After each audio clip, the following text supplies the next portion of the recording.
ठंड में गरीब ससुराल वालों ने खाया ऑमलेट पिज्जा। मुझे पता है, फिर तो उसे खाकर इतना मजा आया कि बस पूछो ही मत। इतना स्वादिष्ट होता है, और उस पर तो शिमला मिर्च, प्याज, पनीर, चीज कॉर्न, और इसमें बहुत सारा चीज लगा होता है। चिंटू और पिंकी मोनू की बात बहुत ध्यान से सुन रहे थे और उसकी बात सुनकर दोनों के मुंह में पानी आ जाता है। क्या तुम सच कह रहे हो? ये सच में इतना स्वादिष्ट होता है जिसे खाकर इतना ज्यादा मजा आ जाता है? बिल्कुल सही कहा, इसे खाकर बहुत मजा आता है।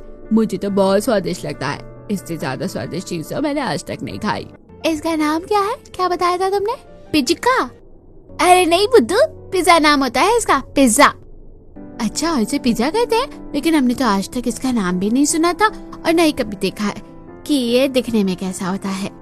तुम चिंता मत करो, इस बार मेरी मम्मी जब पिज्जा मंगवाएगी तो मैं तुम दोनों को भी खिलाऊंगा। यह बात सुनकर पिंकी और चिंटू दोनों बहुत खुश हो जाते हैं। तुम अच्छे दोस्त हो बहुत। जब हमारे घर में कभी अच्छा खाना बनेगा तब हम भी तुम्हें खिलाएंगे। तीनों बच्चे मिलकर खूब खेलते हैं। उसके बाद चिंटू और पिंकी दोनों घर वापस आ जाते हैं। वहीं दूसरी तरफ पायल चूल्हे पर खाना बना रही थी। अंदर आने के बाद तो हमें बहुत ज्यादा ठंड लगने लग जाती है।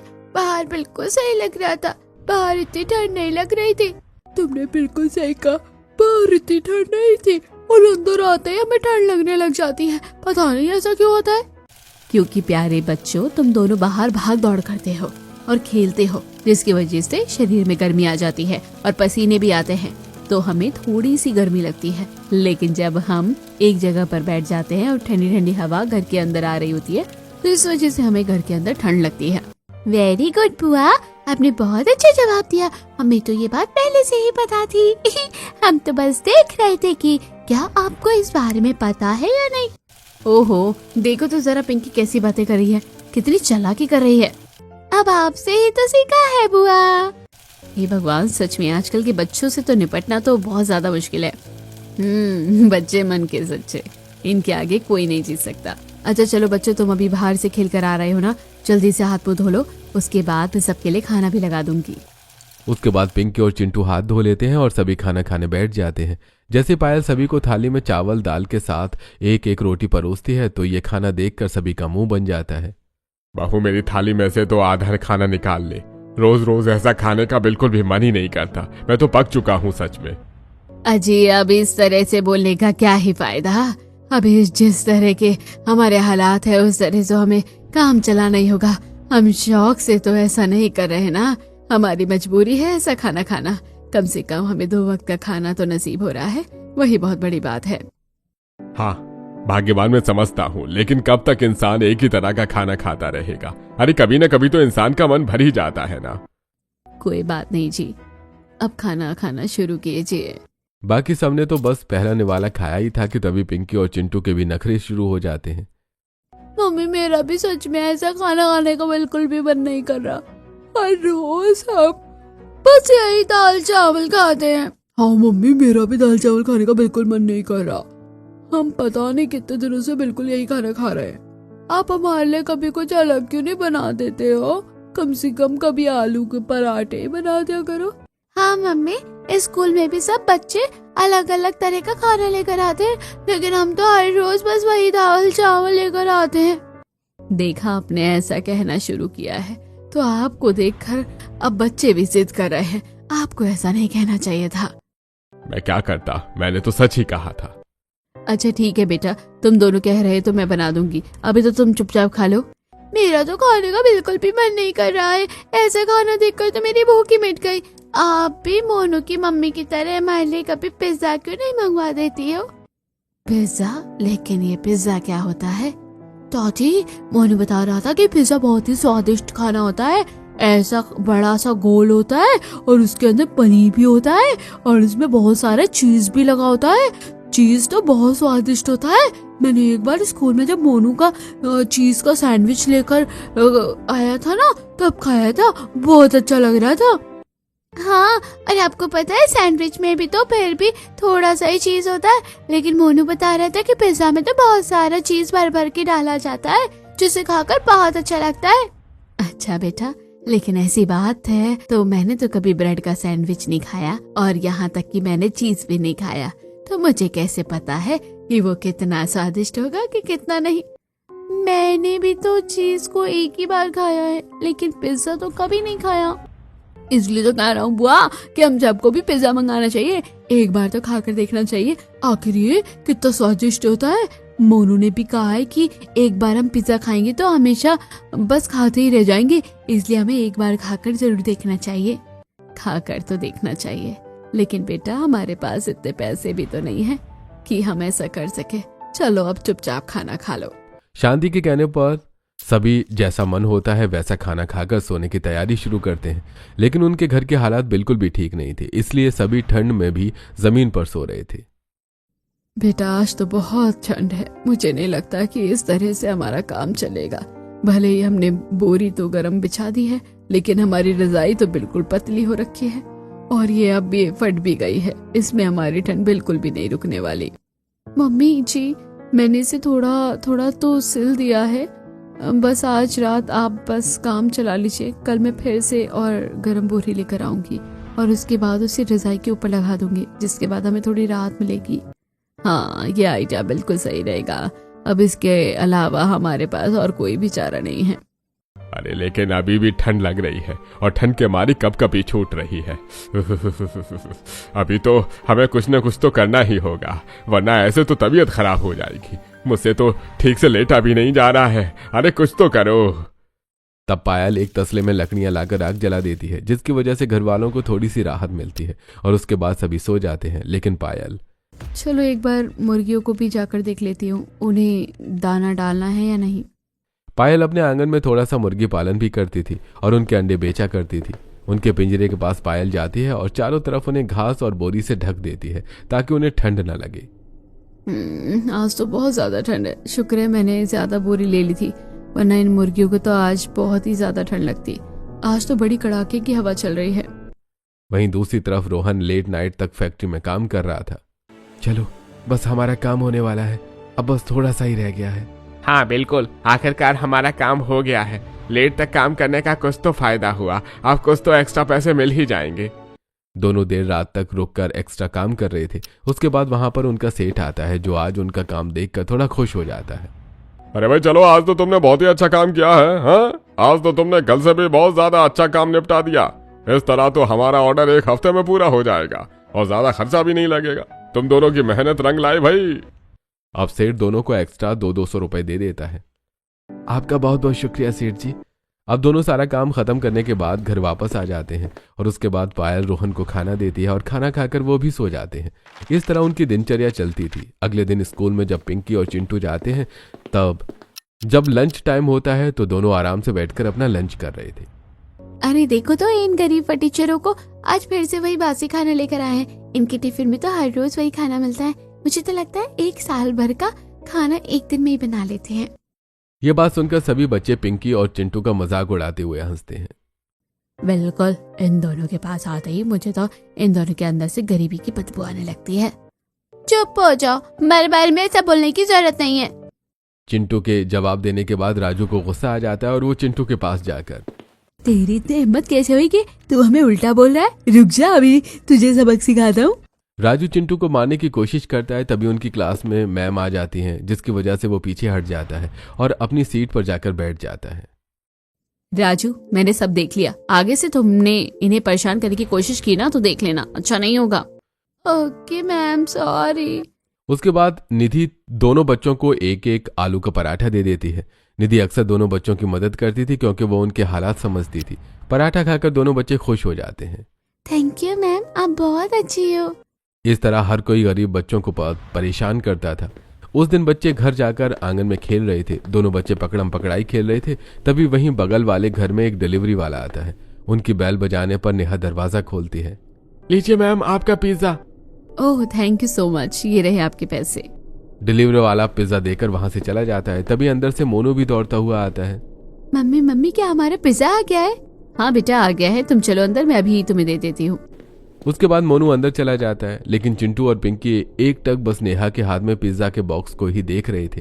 तब नेहा उन्हें सुनाते हुए कहती है, पता नहीं इन गरीबों फटीचरों को दूसरों को घूरने के अलावा और कोई काम क्यों नहीं आता है। अपनी अच्छी खासी बुरी नजर लगा देते हैं दूसरों को। ए बच्चों, ऐसे घूरना बंद करो, वरना तुम्हारी आंखों की गोटियां निकालकर तुम्हारे हाथ में दे दूंगी। इस तरह नेहा दोनों बच्चों को फटकार कर वहां से चली जाती है। तब दोनों बच्चे आपस में कहते हैं, देख पिंकी, आज फिर से मोनू के घर में पिज्जा आया है और हमने तो आज तक पिज्जा को चखा तक नहीं। काश हम पिज्जा खा पाते। हम आज रात को पापा के आने के बाद उनको कहेंगे कि हमें भी पिज्जा खिलाएं। अब दोनों बच्चे फिर से खेलना शुरू कर देते हैं। तभी थोड़ी देर बाद मोनू वहां पर पिज्जा का स्लाइस लेकर आता है। देखो, मैं तुम दोनों के लिए एक एक स्लाइस पिज्जा का लेकर आया हूँ। मोनू की ऐसी बात सुनकर चिंटू और पिंकी दोनों की आंखों में चमक आ जाती है। क्या सच में तुम हमारे लिए पिज्जा ही लेकर आए हो? पिज्जा खाकर तो मजा आने वाला है। थैंक यू सो मच, तुम कितने अच्छे हो। आखिरकार आज हमें पिज्जा खाने को मिल जाएगा।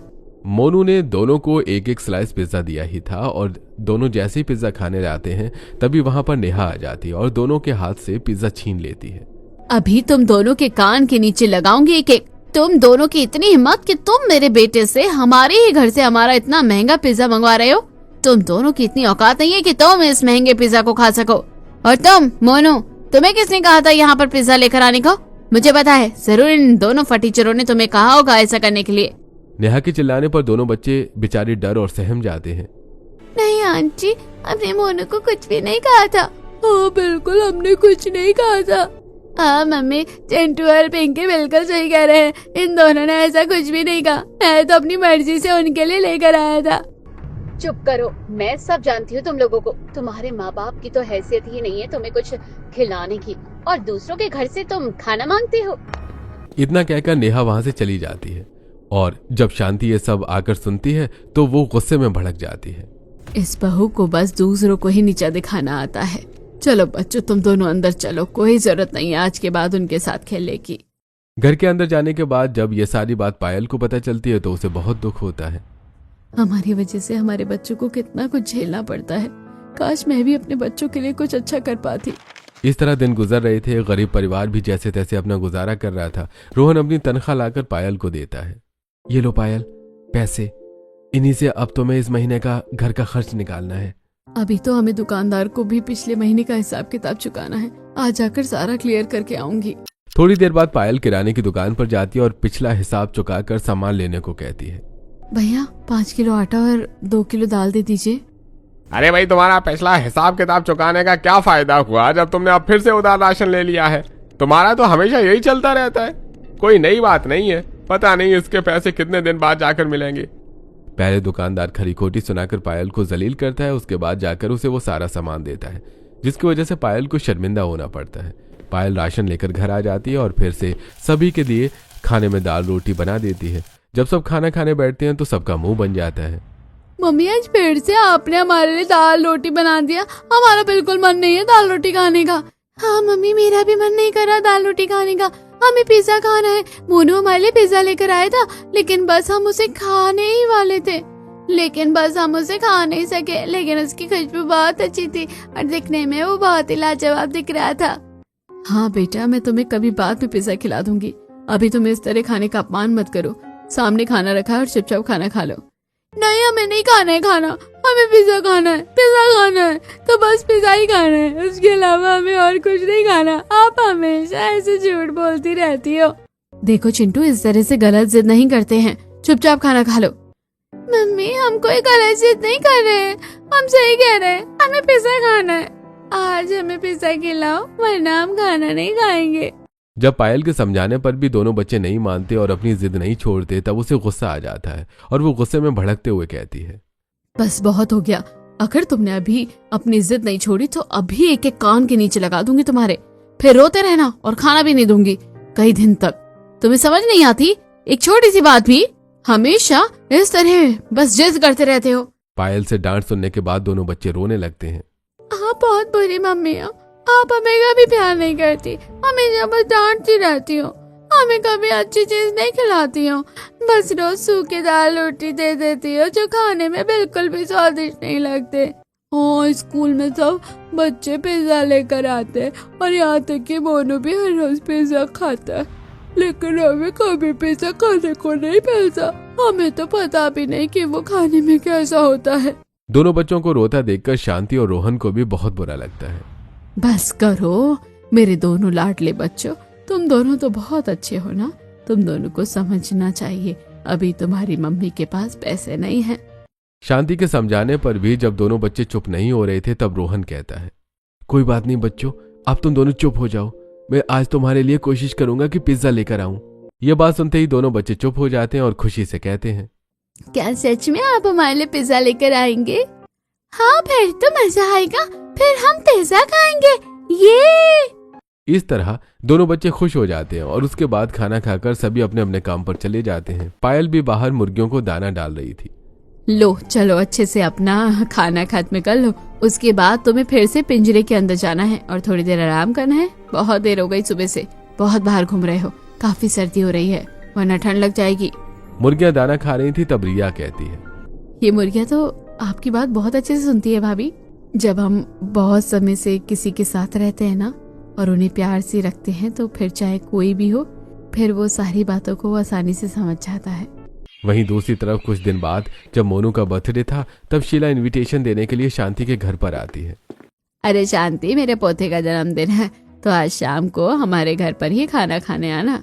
सभी के लिए न्योता लेकर आई हूँ मैं। खा लेंगे हम तो, लेकिन तुम्हारी बहू का व्यवहार देखकर हमें बिल्कुल भी खाने का मन नहीं करता। माफ करना शीला, लेकिन तुम्हारी बहू ने मेरे बच्चों के साथ अच्छा नहीं किया है। अरे क्या हो गया, मेरी बहू ने ऐसा क्या कर दिया बताओ तो जरा मुझे भी तो कुछ पता भी नहीं है। कुछ दिन पहले तुम्हारा पोता थोड़ा सा पिज्जा लेकर आया था, तो बस इस बात पर उसने मेरे दोनों बच्चों को इतनी खरी खोटी सुनाई, इतना डांटी और बहुत नीचा दिखाया उसने। शांति शीला को सारी बात बताती है जिसे सुनकर शीला को बहुत गुस्सा आ जाता है। मैं सच बताऊं तो अपनी बहू की इन हरकतों से तो मैं बहुत ज्यादा परेशान हूँ। उसे बिल्कुल भी तमीज नहीं है कि दूसरों के साथ कैसा व्यवहार करना चाहिए। मैं उसे समझाऊंगी, लेकिन तुम बुरा मत मानो, तुम आज घर पर आ जाना। ठीक है, हम आ जाएंगे। अब इनवाइट करने के बाद शीला वहां से चली जाती है और जब बच्चे शाम को घर वापस आते हैं, बच्चों आज तुम्हारे दोस्त मोनू का जन्मदिन है तो आज तुम्हें उसके घर जाना है। हाँ दादी, मोनू ने हमें अभी बताया है और उसने कहा है कि उसके बर्थडे पर पिज्जा भी होगा, फिर तो हमें बहुत मजा आने वाला है। हाँ सच में बहुत मजा आएगा। इस तरह बच्चे खुश हो रहे थे और पायल उन दोनों को मोनू को गिफ्ट देने के लिए एक एक पेंसिल दे देती है। उसके बाद जब बच्चे शाम को वहां आते हैं तब फिर से नेहा उन्हें गुस्से में घूरते हुए देखती है और जैसे ही बच्चे पिज्जा उठाते हैं वो उनसे फिर से पिज्जा छीन लेती है। तुम जैसे गरीब फटीचरों को कोई हक नहीं है पिज्जा खाने का। तुम्हारे लिए वहाँ पर दाल मखनी और चावल है, वही बहुत बड़ी बात है, उसे खा लो।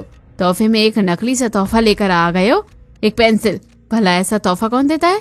सही बात है, तुम गरीब फटीचर तो दे ही क्या सकते हो। ये बात सुनकर तो दोनों बच्चों का दिल बुरी तरह से टूट जाता है और दोनों रोते हुए अपने घर वापस चले जाते हैं। ये सब शीला देख लेती है। तुम्हें ऐसा नहीं करना चाहिए था। उन दोनों प्यारे बच्चों का क्या दोष था जो तुमने उन दोनों का दिल तोड़ दिया। अगर एक एक पिज्जा खा भी लेते तो तुम्हारा क्या खट जाता। मम्मी जी, आपको मुझे ज्यादा शिक्षा देने की जरूरत नहीं है, मुझे अच्छे से पता है कि क्या करना है और क्या नहीं। जब बच्चों का दिल फिर से टूट जाता है तो इस बार शांति और भड़क जाती है। उसने फिर से हमारे बच्चों के साथ ऐसा किया, इस बार तो मैं उसे छोड़ूंगी नहीं। मैं जाती हूँ अभी। कोई बात नहीं मम्मी जी, आप रहने दीजिए, ऐसे अच्छा नहीं लगता। आज उनके घर में सेलिब्रेशन है, हमें उसे खराब नहीं करना चाहिए। तो इसका मतलब वो हमारे साथ कुछ भी करेगी। कोई बात नहीं दादी, वैसे भी आज पापा हमारे लिए पिज्जा लेकर आएंगे, उन्होंने सुबह कहा था। वहीं दूसरी तरफ रोहन जब पिज्जा की दुकान पर जाता है तब एक पिज्जा कितने का है? 500 रुपए का। क्या कहा, इतना महंगा? इतने ज्यादा पैसे का नाम सुनकर रोहन तो दुकान से वापस बाहर आ जाता है और रास्ते में आता हुआ, इतना ज्यादा महंगा पिज्जा तो मैं बिल्कुल नहीं खरीद सकता, मेरे पास तो सिर्फ 100 रुपए थे, अब मैं बच्चों को क्या कहूंगा। जब रोहन उदास होकर घर वापस आता है बिना पिज्जा लिए तब बच्चे बहुत ज्यादा गुस्सा हो जाते हैं। आप सब बहुत गंदे हैं, कोई भी हमें पिज्जा नहीं खिलाता।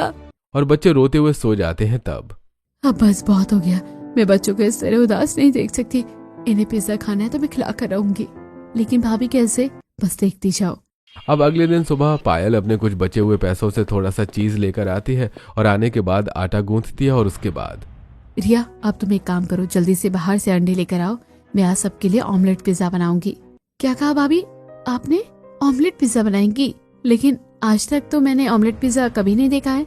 मेरी भाभी है, उनके पास घर में ज्यादा सामान नहीं होता था, इसलिए वो हमारे लिए ऑमलेट पिज्जा बनाया करती थी। हालांकि हमारे पास मैदा नहीं है, लेकिन कोई बात नहीं, आज मैं आटे का बेस बना दूंगी, उसके ऊपर ऑमलेट पिज्जा बना दूंगी। अब बच्चों को खुश करने के लिए कुछ तो करना ही होगा।